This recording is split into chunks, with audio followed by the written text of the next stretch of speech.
Hi students, hi everyone, assalamu alaikum, and because of live interruptions now I'm going for the recording one and I would be focusing on the examination points only.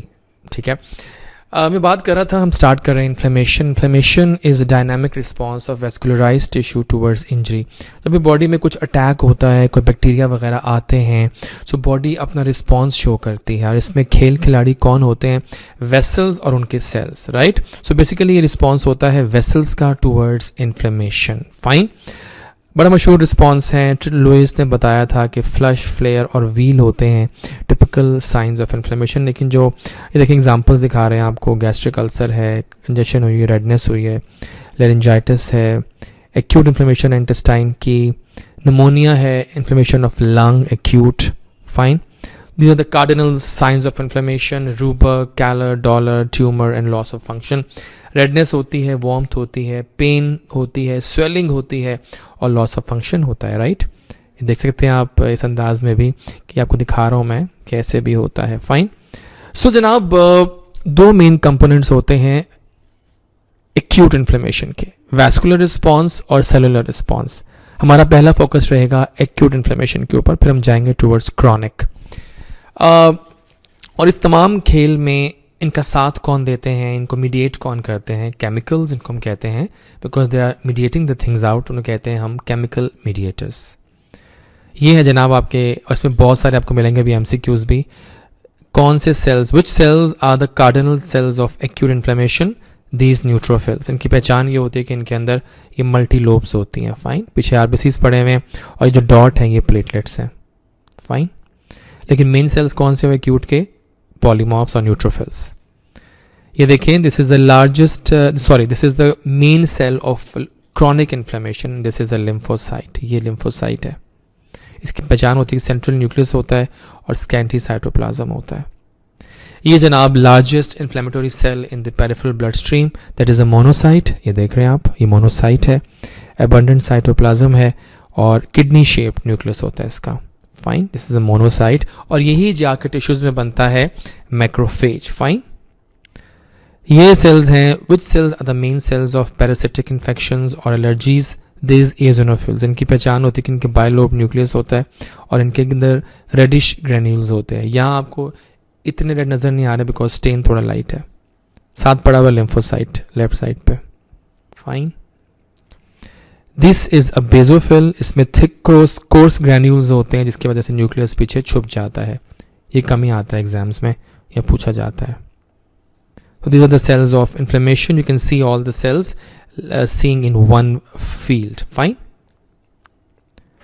Matrix बना होता है आपका collagen fibres का, elastic fibres का, glycoproteins का, प्रोटियोग्लाइकेंस का. जो जिक्र आया है कोलेजन फाइबर्स का, तो एग्जामिनर्स का बड़ा फेवरेट होता है कि कोलेजन कहाँ कहाँ होता है, टाइप्स क्या होती हैं. मेनी टाइप्स बहुत सारी हैं, 14-15 टाइप्स हैं, लेकिन जो मेन टाइप्स एग्जाम वाइज हैं, collagen type 1, 2, 3 and 4. Collagen type 1 कहाँ कहाँ होती है? Mostly in the bones, in the dermis of skin, ठीक है ना, टेंडन्स, जॉइंट्स में होती है. टाइप बी कहाँ होती है? मोस्टली हाइलाइन कार्टिलेज में होती है, विट्रियस ह्यूमर ऑफ आई में होती है. टाइप 3 कहाँ होती है? रेटिकुलेंट फाइबर्स में होती है. जब ये reticular fibres basically liver and lymph node, spleen, bone marrow में होते हैं. This are all part of reticulo endothelial system. और टाइप 4 कहाँ होती है? In all the basement membranes of the body of the epithelia. Fine, then we have elastic fibres, glycoproteins हैं और प्रोटियोग्लाइकेंस हैं. जिन ऐसे पॉइंट पे मैं ज़्यादा फोकस नहीं करता, आपने उनको ज़्यादा लिफ्टाना नहीं है, ठीक है ना, बिकॉज जो मैं बता रहा हूँ डिटेल में वही एग्जाम वाइज इंपॉर्टेंट होते हैं. This are fibroblast, you can see spindly cells. ये है जनाब मैक्रोफेज. इरेगुलर होता है, बड़ा है और इसका किडनी लाइक रेनिफॉर्म न्यूक्लियस होता है. An abundant cytoplasm it has. Fine, this are also macrophage. I discuss with you all कि फोम सेल्स क्या होते हैं और बाकी सेल्स क्या होते हैं, तो हम जान चुके हैं पहले आप लोग. तो जनाब ये है ब्लड वेसल. ये कैपिलरी है पूरी, देखें आप, और कैपिलरी के बाहर मास सेल्स पड़े हुए हैं. कैपिलरी के बाहर क्यों पड़े होते हैं? बिकॉज जब भी रिएक्शन होगा इन्फ्लेमेशन का तो मास सेल्स रिलीज करते हैं मीडिएटर्स, जो कि आके हेल्प करते हैं इन वेसल्स को काम करने में. Fine, this diagram is of Robbins, बड़ी मशहूर डायग्राम है. इसमें it's showing all the typical cells जो मैंने बताया आपको अभी के अभी इन्फ्लेमेशन में इंपॉर्टेंट होते हैं. फाइन. तो जनाब ये है बेसिक मैकेनिज्म इन्फ्लेमेशन का.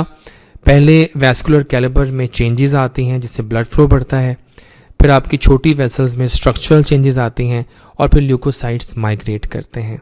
ठीक है ना. और इतनी बहुत ज़रूरत नहीं डिटेल में जाने की इसकी वैस्कुलर चेंजेस की. ये देखें आप, ये वेसल्स हैं, इनके अंदर पड़े हुए न्यूट्रोफिल्स. ये पहले जो आपकी चेंजेस आ रही हैं और आपके न्यूट्रोफिल्स जो हैं ये आके बिल्कुल आपके एंडोथेलियल सेल्स के साथ अलाइनमेंट में आ जाते हैं. पहले रोल करते हैं, फिर मार्जिनेशन करते हैं. What is margination? कि एक लाइन में कतार में खड़े हो जाना मार्जिन के ऊपर आकर एंडोथेलियल सेल्स की. ठीक है. सो ये सब आके खड़े हो जाते हैं और फिर ये हो जाता है. Let me show you next picture. ठीक है. सो सवाल एग्जाम में आता है कि क्या होता है हॉलमार्क एक्यूट इन्फ्लेमेशन का. तो जनाब ये जो सेल्स निकल के बाहर जाते हैं ना, वेसल्स के अंदर से निकल के ये बाहर जाएंगे towards the injurious stimulus, this is the hallmark of acute inflammation. और ये जो पूरा फ्लूइड बाहर जा रहा है जिसमें सेल्स भी हैं न्यूट्रोफिल, जिसमें प्रोटीन्स भी हैं, जिसमें सब कुछ है, इसे कहते हैं एक्सुडेट. और ये एक्सुडेशन जो है ये होता है इस फ्लूइड का सेल्स को लेकर बाहर जाना और जाके बाहर जमा हो जाना. ठीक है.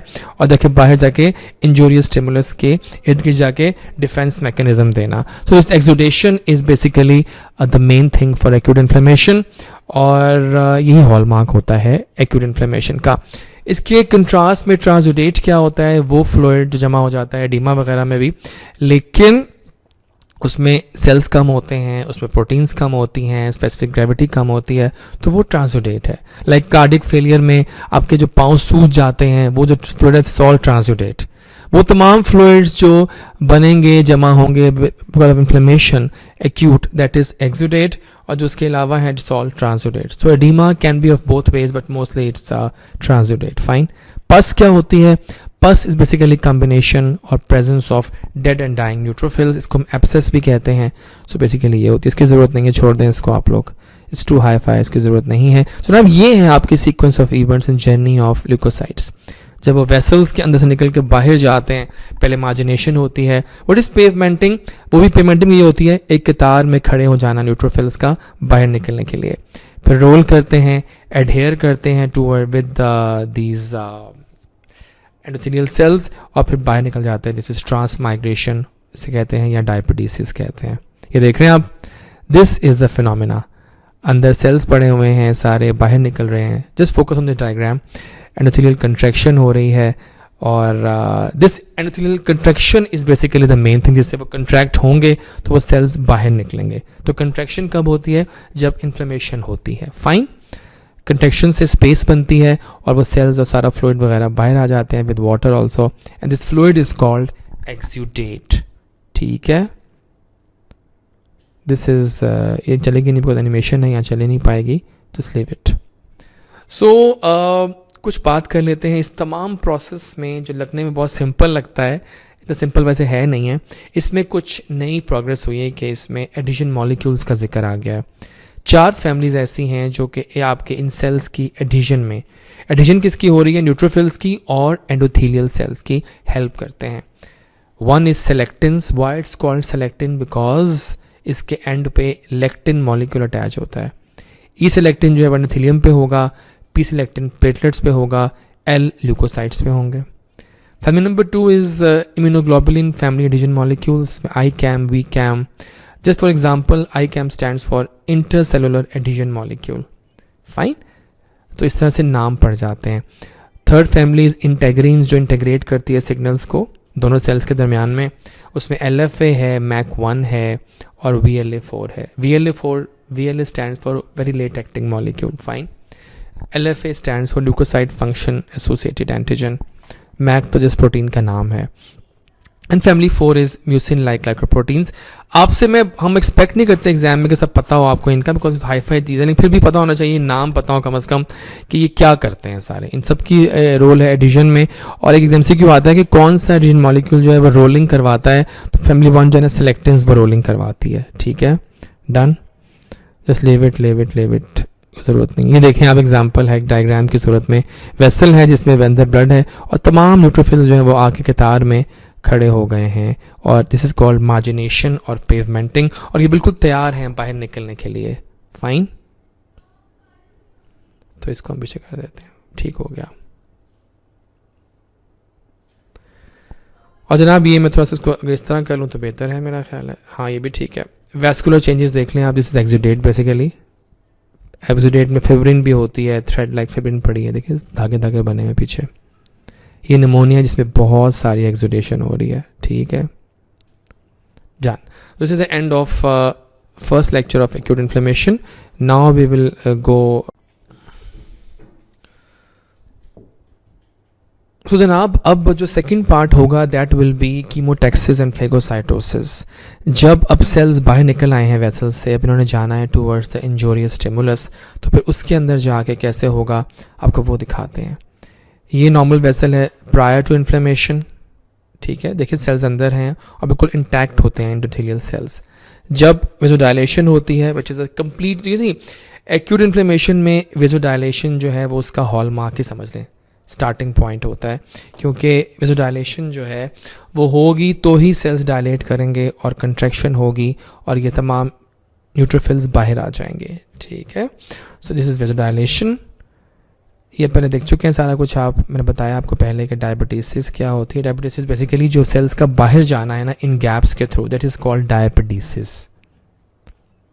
सो अब दिखाते हैं आपको कीमोटैक्सिस क्या है. What is chemotaxis? Basically it's a process by which leukocytes are attracted to and move, ये मूव लिखा हुआ है मैंने, टूवर्ड्स द इंजोरियस स्टिमुलस. इसको बहुत सारे केमिकल मीडिएटर्स करते हैं और एग्जाम में यही पूछे जाते हैं. कौन से मीडिएटर मेन है न्यूट्रोफिल्स के लिए? बैक्टीरियल प्रोडक्ट्स हैं. C5a है, कीमोटैक्टिक फैक्टर है ये भी. C5a प्रोटीन्स हैं. HETEL ल्यूकोट्राइन्स B4 भी करते हैं कीमोटैक्सिस. कैलिक्राइन भी करती हैं, फाइब्रोनोजिन प्रोटीन्स भी करती हैं, और साइटोकाइंस में इंटरल्यूकिन 8. लेकिन एग्जाम वाइज आपके लिए C5a, HETE और ल्यूकोट्राइन्स B4 इंपॉर्टेंट है. ये देखिए आप कुछ फैक्टर्स फॉर न्यूट्रोफिल्स. ये सब कुछ छोड़ने की जरूरत नहीं है इनकी, एग्जाम में नहीं पूछे जाते. Live it. The second component is phagocytosis, जो कि आप बहुत बार पढ़ते आएंगे फिजियोलॉजी में भी. बेसिकली सेल्स को सेल ने अब इंजेस्ट होना है, उस अब वहाँ पहुँच कर न्यूट्रोफिल्स ने उस मॉलिक्यूल को जो बाहर से आया है उसको डेब्री बना के तोड़ना है. ठीक है, सो इसमें हेल्प कौन से सेल्स कर रहे हैं? न्यूट्रोफिल्स, मोनोसाइट्स और माइक्रोफेजेस. बेसिकली इंजेक्शन है of particulate material by phagocytic cells. Fine, और इसके स्टेप्स देख लेते हैं. पहला होता है कि सेल्स पहचानते हैं, द माइक्रो ऑर्गेनिजम्स जो हैं उनको पहचानते हैं कि उनको हमने इंजेस्ट कैसे करना है. The first step is called recognition and attachment. आपके जो ये देखिए आप, ये रेड है ना, this is all basically bacteria, और उसके सरफेस पे कुछ प्रोटीन्स बनी होती हैं जिनको हम ऑप्सोनिन्स कहते हैं. ठीक है, अब उन प्रोटीन्स को अटैच होती हैं इन बैक्टीरिया पे आके, और वो पहचानी जाती हैं इन सेल्स के थ्रू कि वो हमारा शिकार पड़ा हुआ है. दीज प्रोटीन्स, इनका भी एमसीक्यू आता है कि ऑप्सोनिन्स कौन कौन से मशहूर हैं. एक तो IgG एंटीबॉडी का FC रिसेप्टर जो है वो है इंपॉर्टेंट, उससे देखिए अटैचमेंट हो रही है नीचे, वाई शेप मॉलिक्यूल है ये लेफ्ट साइड पे. और दूसरा है कॉम्प्लीमेंट का C3b पार्ट. ये दोनों ऑप्सोनिन्स में आते हैं. सो एग्जाम में आता है कौन से ऑप्सोनिन्स होते हैं? C3b और FC फ्रेगमेंट ऑफ IgG. ये देखिए अटैच होते हैं बैक्टीरिया पे, और इनके थ्रू पहचाना जाता है सेल को कि हमारा शिकार कहाँ पर. This phenomena is called opsonization. अब ये एनिमेशन चल नहीं रही, इनको छोड़ दें फिलहाल. देखिए बैक्टीरिया ऊपर पड़ा हुआ है और नीचे से सूडोपोड्स फेंक रहा है न्यूट्रोफिल्स अपने, और वो इन बैक्टीरिया को एनगल्फ करेगा. सेकेंड स्टेप इज एनगल्फमेंट और इंजेक्शन. सूडोपोड्स फेंक कर वो इनको एनगल्फ करने की पूरी कोशिश करता है, और जैसे ही वो उसके अंदर आ जाएगा, तो जैसे ही वो उसके अंदर आ जाएगा, जैसे मेम्ब्रेन्स फेंक के वो उसको अटैच करेगा और वो उसको एनगल्फ करेगा, तो फेगोसोम बन जाता है. अब फेगोसोम जो अंदर बन चुका है उसने किलिंग करनी है इन बैक्टीरिया की, तो उसके लिए दो मैकेनिज्म्स हैं. एक वो है जो ऑक्सीजन रिक्वायर्ड है और एक ऑक्सीजन फ्री है. जो ऑक्सीजन फ्री है उसमें तो आते हैं लाइजोसोम्स वगैरह आ जाते हैं जो ब्रेक डाउन करते हैं मिलकर फेगोसोम से. देखिए आप इस डायग्राम में लाइजोसोम फ्यूज करेगा विद फेगोसोम और उसको तबाह कर देगा अपने एंजाइम्स को रिलीज करके. लेकिन द मेन मैकेनिज्म जो ये है वो है ऑक्सीजन डिपेंडेंट वो मेन होता है न्यूट्रोफिल्स में और मैक्रोफेजेस में। पहले बात कर चुका हूं मैं, इंडिपेंडेंट में आते हैं लाइजोसोम्स और उसके एंजाइम्स वगैरह, लाइजोजाइम, लैक्टोफेरिन। और जो हमारा लिए इंपॉर्टेंट है एग्जाम वाइज वो है ऑक्सीजन डिपेंडेंट। इसमें हालात ये हैं कि जो आपके फेगोसाइट्स हैं इनके मेम्ब्रेन में एक एंजाइम पड़ा होता है NADPH ऑक्सीडेज, जो कन्वर्ट करता है ऑक्सीजन को सुपर ऑक्साइड आयन में। स्टूडेंट्स अब हो ये रहा है कि हमें इस मैकेनिज्म के थ्रू ऐसे फ्री रेडिकल्स चाहिए जो इस बार आपकी हेल्प करेंगे किलिंग करने में बैक्टीरिया की। तो एट टाइम्स फ्री रेडिकल्स जो है वो हेल्प भी करते हैं। तो दिस O2 माइनस मॉलिक्यूल, ये एंजाइम जो है ये जो रेडिकल है ये कंबाइन करेगा डिसम्यूटेज के साथ और हमें 2 और देगा किलिंग एजेंट्स जिनके नाम हैं हाइड्रोजन पेरोक्साइड और hydroxyl radicals. Fine, so we got 3 right now killing agents, O2 minus, H2O2 and OH minus. Neutrophils में चूंकि हाइड्रोजन जो पेरोक्साइड है it can combined with chloride ions by the action of the enzyme myeloperoxidase, जो सिर्फ neutrophil में होता है, macrophages में नहीं होता, to form a final strong killing agent called hypochlorous acid. ये जो है ना बड़ा खतरनाक होता है और ये सही मानों में killing agent, it's the most potent killing agent. ये सिर्फ होता है न्यूट्रोफिल्स में, नॉट इन द मैक्रोफेजेस। तो ये तमाम जो आपको मिलते हैं फ्री रेडिकल्स, ये तमाम आपकी किलिंग में हेल्प करेंगे बैक्टीरिया की एज पावरफुल ऑक्सीडाइजिंग एजेंट्स और उनको बिल्कुल किल कर देंगे। अगर देखा जाए तो न्यूट्रोफिल्स में हाइड्रोजन पेरोक्साइड, माइलोपेरोक्सीडेज एंजाइम जो है और halide means HOCl is the most efficient bactericidal system in neutrophils. Fine, इसको छोड़ दें, एनिमेशन थी। और यहाँ पर कुछ बात करना चाहूँगा मैं, छोटी सी बात, कुछ डिफेक्ट्स भी होते हैं कि लाइक अगर कुछ चीज़ें ना हों तो डिफेक्ट्स बन जाते हैं। लाइक अगर NADPH ऑक्सीडेज सही काम नहीं करेगा तो थर्ड डिजीज़ जो लिखी हुई है वो हो जाती है chronic granulomatous disease of childhood, जिसमें बार बार इन्फेक्शंस होती हैं बच्चों को क्योंकि उनका फेगोसिटिक सिस्टम सही काम नहीं कर रहा, बिकॉज एंजाइम ही काम नहीं कर रहा, नहीं है एंजाइम NADPH ऑक्सीडेज। इसका नंबर 2 पे लिखा हुआ है शीडियाक हिगैशी सिंड्रोम। ये कहाँ होता है? जिसमें फेगोसोम लाइसोसोम के साथ बाइंड नहीं कर पाता, तो फिर किलिंग नहीं हो पाएगी थ्रू लाइसोसोम। तो ऐसे कंडीशंस में सिंड्रोम होता है, ऐसे कहते हैं शीडियाक हिगैशी सिंड्रोम। बाकी 2 छोड़ दें, फर्स्ट और लास्ट ज़रूरत नहीं है आपके लिए, इट्स हाई फाई थिंग, लेकिन ये 2 आपने पता होना चाहिए कि क्यों होते हैं, शीडियाक हिगैशी और chronic granulomatous disease of childhood. Please one thing more, don't confuse this granulomatous disease with ग्रेनुलोमास of inflammation. वो और चीज़ है, ये और चीज़ है, ठीक है। सो जनाब हमारे टेक होम मैसेजेस क्या होंगे इस लेक्चर से कि कीमोटैक्सिस जो है it's a process by which leukocytes are attracted to and move towards injurious stimulus. इसमें कौन कौन से फैक्टर्स काम करते हैं? बहुत सारे, लेकिन एग्जाम वाइज C5A बहुत इंपॉर्टेंट है, ल्यूकोट्राइन B4 इंपॉर्टेंट है। फेगोसाइटोसिस जो है वो खाना होता है बेसिकली बैक्टीरिया को, और उसके मैंने बता दिया आपको 3 स्टेप्स पहचाने वाले होते हैं, ठीक है। सो ये है अच्छी सी बात, man often becomes what he believes himself to be. Fine, चलेंगे आगे toward the third session of this one. आज का हमारा लास्ट होगा, दैट इज केमिकल मीडिएटर्स। चलते हैं मीडिएटर्स की जानिब। देखिए स्टूडेंट्स, एग्जाम में मीडिएटर्स को आपने बहुत ज़्यादा सर पे सवार नहीं करना, क्योंकि मीडिएटर्स बहुत ज़्यादा पूछे नहीं जाएंगे, तो इसलिए आपको हम टू द पॉइंट बताएंगे वो बातें जो आपके लिए एग्जाम में इंपॉर्टेंट होंगी। फाइन, तो जनाब बहुत सारे मीडिएटर्स हैं, एक लंबी लिस्ट है आपके पास जो निकलती है, हम डिस्कस करते हैं बारी बारी जो एग्जामिनेशन पॉइंट्स हैं। जनाब द फर्स्ट वन जो कि इन स्टार्ट के प्रोसेस में काम करते हैं वो हैं वेजो एक्टिव एमाइंस। नाम में जवाब है, एमाइंस इनका नेचर होता है, वेजो डायलेशन करते हैं, वेसल्स को डायलेट करते हैं, और इनके जो मेन हैं वो हैं हिस्टामिन, सेरोटोनिन।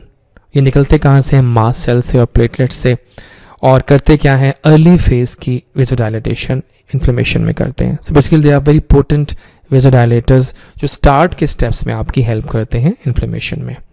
ये देख रहे हैं आप, छोड़ दें डायग्राम, छोड़ दें, no time to waste on these things. So next we have plasma proteases. इनके भी नाम में जवाब है, ऐसी प्रोटीएजेस एंजाइम्स या मॉलिक्यूल्स जो कि पड़े हुए हैं प्लाज्मा में और आपकी इन्फ्लेमेशन में हेल्प करते हैं, ठीक है। सो आपको दिखाता हूँ मैं ये फ्लो चार्ट, थोड़ा सा आपको बता देता हूँ इसमें किस तरह है। देखिए आप, फैक्टर 12 है, पहले एक्टिवेट हुआ थ्रू एनी इंजरी, 12A बना, 12A से फिर 2 कैसेट बन रहे हैं, क्लॉटिंग राइट साइड पे देखिए और काइनिन लेफ्ट साइड पे। आपने पहले पढ़ा होगा फिजियोलॉजी में क्लॉटिंग कैसेट 12, फिर 9, फिर 11, फिर 10 और finally we get these thrombin products जो कि हेल्प करते हैं इन्फ्लेमेशन में। ये थ्रोम्बिन जो है ये फाइब्रिनोजन को भी कन्वर्ट करता है फाइब्रिन में एंड पेप्टाइड्स में, and this all help in inflammation as vasodilators. Left side पे देखिए आप काइनिन कैसेट है, इमेच्योर प्री कैलिक्राइन कैलिक्राइन में कन्वर्ट होगा और ऊपर जाके वो दोबारा से एक्टिवेट कर सकता है। सिमिलरली HMW के हाई मॉलिक्यूलर वेट काइनोजन वो भी हेल्प करता है कन्वर्जन में 12 को 12A में। यहाँ देखिए आप, देखिए मकसद बेसिकली क्या है इस चार्ट का बताने का कि आपको कौन कौन से मॉलिक्यूल मिल रहे हैं जो कि हेल्प कर रहे हैं in all these events, right. ये देखिए आप कैलिक्राइन नीचे आया, प्लाज्मिन बनाई और प्लाज्मिन भी आगे फिर हेल्प करती है डिफरेंट फेजेस ऑफ इन्फ्लेमेशन में, लाइक C3 को चेंज करती है C3A में। तो these all are plasma proteases जो हेल्प कर रहे हैं हमें इन्फ्लेमेशन में। आपको भी इसमें से कोई ज़्यादा MCQ आने के चांस तो नहीं, पता होना चाहिए एक स्टूडेंट के तौर पे कि क्या होते हैं। ये है जनाब हमारा कॉम्प्लीमेंट सिस्टम। ज़रा गौर से देखिएगा, थोड़ा एक्सप्लेन करता हूँ आपको ये होता क्या है। इसमें बेसिकली 20 कॉम्प्लीमेंट प्रोटीन्स होती हैं C1 से लेकर समझें C10 तक। हर एक के दोनों के A-B मॉलिक्यूल्स होते हैं, फाइन। क्लासिक पाथवे है ऊपर, नीचे है alternative pathway. Classic pathway start होता है C1 से, ऑल्टरनेटिव पाथवे C3 से। पहले देखते हैं क्लासिक में क्या हो रहा है। C1 से एक्टिवेटेड C1 बन रहा है। आपको ज़रूरत नहीं है ये सब देखने की, याद करने की, ये सब थोड़ी हाईफाई चीज़ें हैं। इतना काफ़ी मैं बताया तो आपको कि हमें इस पूरे चार्ट में कौन कौन से ऐसे मॉलिक्यूल मिलेंगे जो हमें हेल्प कर रहे हैं MCQs में, फाइन। तो जनाब देख रहे हैं आप C5A जो बन रहा है वो हेल्प करता है आपकी कीमोटैक्सिस में, ठीक है। बेसिकली C3A, C4A और C5A ये एनाफाइलोटॉक्सिन्स हैं। ये तीनों जो है ये मिल के मास्ट सेल्स को तोड़ते हैं, उनमें से हिस्टामीन को निकालने में हेल्प करते हैं। That's why they are called anaphylatoxins, because ये एनाफाइलैक्सिस में हेल्प कर रहे हैं। एनाफाइलैक्सिस क्या है? Basically strong allergic reactions through release of histamine from mast cells, fine. So ये एग्जाम में पूछा जाता है कि एनाफाइलोटॉक्सिन्स क्या होते हैं। C3A, C4A, C5A, ठीक है। C3B पड़ा हुआ सामने। C3B याद आया कहाँ पर था? ऑप्सोनिन था। मैं बिल्कुल आपको चार्ट्स पूरे नहीं बता रहा क्योंकि ज़रूरत नहीं है उसकी, जस्ट हम एग्जाम पे फोकस करें। तो मैं बता रहा हूँ एग्जामिनेशन वाइज इंपॉर्टेंट थिंग्स जो आपके इस डायग्राम में हैं। और मैक क्या है? फाइनल प्रोडक्ट C5 से 9 तक का वो बेसिकली बनता है फाइनल किलिंग प्रोडक्ट जो हमें हेल्प कर रहा है, फाइन। चलते हैं आगे, ये छोड़ने ज़रूरत नहीं है। सो देखिए आपको डायग्राम में दिखा दिया उन्होंने कौन कौन से मॉलिक्यूल बन रहे हैं। C5A, C3A एनाफाइलोटॉक्सिन्स हैं, C3B ऑप्सोनिन है और मैक जो है वो फाइनल लिसिस कर रहा है, ठीक है जी। The next mediators are arachidonic acid metabolites. इसमें भी बहुत लंबा चार्ट है बट हमें याद करना है examination wise. Different types of molecules बनते हैं through phospholipids, then arachidonic acid देख रहे हैं आप चार्ट में। फिर आपके साइक्लोऑक्सीजनेज बन रहा है, लाइपोऑक्सीजनेज बना। First we go on the right side. इस मॉलिक्यूल के थ्रू प्रोस्टाग्लैंडिन बनते हैं बहुत तरह के, G2, H2। अब याद रखना पहले G बना, फिर H बना, फिर I बना और साथ में वी गेट थ्रोम्बोक्सिन A2। मैं लिखे हुए सारे फंक्शन इसके ऊपर। PGI2 प्रोस्टासाइक्लिन जो है ये करता है वेजोडाइलेटेशन और इनहिबिट करता है aggregation of platelets. Thromboxane A2 जो है वो वेजोकंस्ट्रिक्शन ऑपोजिट काम करता है इसके। The next mediators are arachidonic acid metabolites. इसमें भी बहुत लंबा चार्ट है बट हमें याद करना है examination wise. Different types of molecules बनते हैं through phospholipids, then arachidonic acid देख रहे हैं आप चार्ट में। फिर आपके साइक्लोऑक्सीजनेज बन रहा है, लाइपोऑक्सीजनेज बना। First we go on the right side. इस मॉलिक्यूल के थ्रू प्रोस्टाग्लैंडिन बनते हैं बहुत तरह के, G2, H2। अब याद रखना पहले G बना, फिर H बना, फिर I बना और साथ में वी गेट थ्रोम्बोक्सिन A2। मैं लिखे हुए सारे फंक्शन इसके ऊपर। PGI2 प्रोस्टासाइक्लिन जो है ये करता है वेजोडाइलेटेशन और इनहिबिट करता है aggregation of platelets. Thromboxane A2 जो है वो वेजोकंस्ट्रिक्शन ऑपोजिट काम करता है इसके प्रोस्टासाइक्लिन के, fine. On the left side you can सी 5 लाइपोऑक्सीजनेज है जिसके थ्रू HETE मॉलिक्यूल्स जो कि कीमोटैक्सिस करते हैं। यही मुलाकात करते हैं हम ल्यूकोट्राइन से, A4, B4, C4, D4, E4। They are all slow releasing substance of anaphylaxis, इन्हें कहा जाता है C4, D4 और E4 को, and they all cause vasoconstriction, bronchospasm and permeability. यहाँ पर मिलिए लाइपोक्सिन्स है। लाइपोक्सिन्स क्या है बेसिकली? लाइपोक्सिन बेसिकली स्टूडेंट्स होते हैं कि ये सब देखें इवेंट्स जो है किस सेल में हो रहे हैं, न्यूट्रोफिल्स में हो रहे हैं, फाइन। तो अगर इनके साथ प्लेटलेट्स भी मिल जाएं और ये एंजाइम के through the molecule goes to platelets और एंजाइम जो है वहाँ पर कन्वर्ट कर दे इस मॉलिक्यूल को डिफरेंट अदर मॉलिक्यूल्स में, उन्हें कहते हैं lipoxins. Basically is example of trans cellular biosynthesis, यानी कि दो सेल्स मिल के मॉलिक्यूल बना रहे हैं और इसमें लाइपोक्सिन A4 हैं एंड B4 हैं, and they all cause vasodilatation, inhibit neutrophil chemotaxis and stimulate monocytes adhesion. ठीक है, अपने याद रखना है। ऐसे चलेंगे आगे। ये देख रहे हैं आप, इसको छोड़ दें, डायग्राम को छोड़ने की जरूरत नहीं है। The next mediator is PAF, platelet activating factor. इसके लिखे हुए सोर्सेज, और ये भी एक बहुत इंपॉर्टेंट फैक्टर है फॉर इंक्रीज्ड वैस्कुलर परमेबिलिटी, और एग्रीगेट करता है ल्यूकोसाइट्स को और एडिशन करता है। ये हैं आपके बड़े मशहूर अजीम जनाब साइटोकाइंस। What are cytokines?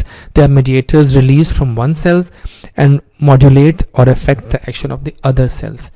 निकले लिम्फोसाइट से काम संभाला मैक्रोफेजिस का या मोनोसाइट्स का।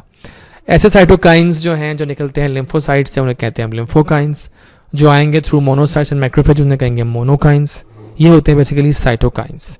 वैसे तो बहुत सारे मॉलिक्यूल्स हैं, लेकिन जो काम की याद रखने आपने वो हैं इंटरल्यूकिन 1 और TNF, ट्यूमर नेक्रोसिस फैक्टर। और आप देख रहे हैं ये सारे एक्शन करते हैं। This are cytokines. ये फीवर भी करवाते हैं, स्लीप बढ़ाते हैं, शॉक में भी हेल्प करते हैं, सॉर्ट ऑफ हेल्प कहना चाहिए उस पर आपको भी। एडहेरेंस करते हैं लिंकोसाइट्स की टुवर्ड एंडोथेलियम, प्रोकोएगुलेंट भी हैं और कोलेजन बनाने में भी हेल्प करते हैं। It's also increases to collagen synthesis, fine. So basically cytokines जो है ना, ये आपकी बहुत सारे काम कर रहे हैं, और इनमें से वो साइटोकाइंस जो कीमोटैक्सिस करवाते हैं उन्हें हम कीमोकाइंस कहते हैं जनाब। कीमोकाइंस बहुत तरह के हैं। इंटरल्यूकिन 8 है कीमोकाइन फॉर न्यूट्रोफिल्स, एग्जाम में आता है कौन सा कीमोकाइन न्यूट्रोफिल्स के लिए इंपॉर्टेंट है? इंटरल्यूकिन 8। ठीक है, उनकी भी अपनी कहानी है पूरी, वैसे तो बहुत ज़्यादा उनके भी मॉलिक्यूल्स हैं कीमोकाइंस के, लेकिन जो एग्जाम में बस आपको ये याद रखना है फिलहाल कि इंटरल्यूकिन 8 जो है ना वो न्यूट्रोफिल्स के लिए करता है, फाइन। ये देखिए आप मिले एक और फैक्टर से, नाइट्रिक ऑक्साइड है। ये भी बड़ा ख़ास फैक्टर है, और नाइट्रिक ऑक्साइड जो बेसिकली होती है ये भी बहुत सारे काम करती है। It can be microbicidal, killing भी कर सकती है, और ये बेसिकली एक बहुत इंपॉर्टेंट वेसोडाइलेटर है। इस्कीमिक कंडीशंस में हेल्प करता है पेशेंट में, बॉडी में, राइट। और next we meet this are the neutrophilic granules, specific and azurophilic. Specific और दोनों में फ़र्क ये होता है कि स्पेसिफिक जो हैं वो स्टेन नहीं लेते, और अजोरोफिलिक जो है वो अजोरोफिलिक डाई का स्टेन लेते हैं, तो वो डार्क हो जाते हैं। देख रहे हैं आप, डार्क वो हैं और लाइट जो है वो स्पेसिफिक वाले हैं। एंड कोई जरूरत नहीं याद करने की क्या पढ़ा हुआ किसके अंदर, because nobody will ask you in FCPS part 1 कि इनके अंदर क्या पढ़ा होता है, ठीक है ना। सो जनाब हमारे की पॉइंट्स क्या होंगे मीडिएटर्स के? दे आर बहुत सारे हैं, ये आपने सारे याद कर लेने हैं। ये एनाफाइलोटॉक्सिन्स हैं, C3b ऑप्सनिन है, एमाइंस जो हैं हिस्टामिन सेरोटोनिन है, आखिरी जो अमेंडमेंट है कॉम्प्लेक्स है। बेडिकाइनिन मिला था रास्ते में हमें, वो पेन बढ़ाता है। What is the mediator of pain? Bradykinin. It also dilates the blood vessels and contracts non vascular smooth muscle. Thromboxane A2 platelets से आता है, एग्रीगेट करता है प्लेटलेट्स को, कंस्ट्रिक्ट करता है वेसल्स को, गुड फॉर हीमोस्टेसिस। प्रोस्टासाइक्लिन है और एग्रीगेशन को प्रिवेंट करती है। ऑपोजिट इफेक्ट्स हैं इसके थ्रोम्बोक्सिन के। लुकोट्राइन C4, D4, E4 बता दिया मैंने आपको पहले। यहाँ एक टर्म आती है ऑटोकॉइड्स। ऑटोकॉइड्स क्या होते हैं? मॉलिक्यूल्स जो शॉर्ट रेंज होते हैं, लोकली एक्टिव हार्मोन्स जो कि निकलते हैं, काम करते हैं और ख़त्म हो जाते हैं खुद ही। उनमें आते हैं प्रोस्टाग्लैंडिन्स और लुकोट्राइंस। मोनोकाइंस में मोस्टली IL-1 एंड TNF, पहले बताया मैंने आपको, एक्यूट फेज रिएक्शन के मेन कंपोनेंट्स हैं। ये एक चार्ट था दिखाने के लिए कि कौन सा कंपोनेंट क्या कर रहा है। You can see it for a minute कि आपको इससे आइडिया हो जाता है कि कौन सा कंपोनेंट क्या कर रहा है। पेन का मीडिएटर बेडिकाइनिन है, इमीडिएट में हिस्टामिन सेरोटोनिन इंपॉर्टेंट हैं, और सारे आप देख सकते हैं, ठीक है ना। You can watch it. And acute के बाद क्या होता है, it can turn to chronic, it can form abscess, it can heal or it can resolute. Fine. This is the fate of acute inflammation. Fine. बहुत types की inflammation होती हैं. Suppurative में पस पड़ जाती है. Pus means collection of exudative cells like neutrophils. ये देख रहे हैं आप, पस पड़ी हुई है. सॉल पस. पस बेसिकली न्यूट्रोफिल्स की भरी होती है, नेक्रोटिक सेल्स की. सीरस में क्या होता है, फ्लूइड बन जाते हैं, तो फ्लूइड जमा हो जाते हैं कैविटीज़ में. सीरस इन्फ्लेमेशन फ्लूइड की होती है. फिब्रिनियस में फिब्रिन बन जाएगी. फाइन. एंड अल्सर क्या होता है, एक लोकल डिफेक्ट जिसमें आपका एपिथेलियम जो है उसकी स्लफिंग शुरू हो जाती है, तो बेसिकली वो होता है अल्सर. सो अब ये हैं आपकी टाइप्स ऑफ इन्फ्लेमेशन. आज मेरे ख्याल इतना काफ़ी है. इट्स अ लॉन्ग टॉपिक जो मैं नॉर्मली पढ़ाता हूँ कई हफ्तों तक, लेकिन चूंकि क्रैश कोर्स में we have to focus on the main points for exams, तो मैंने सब बता दिया आपको. I didn't miss any of the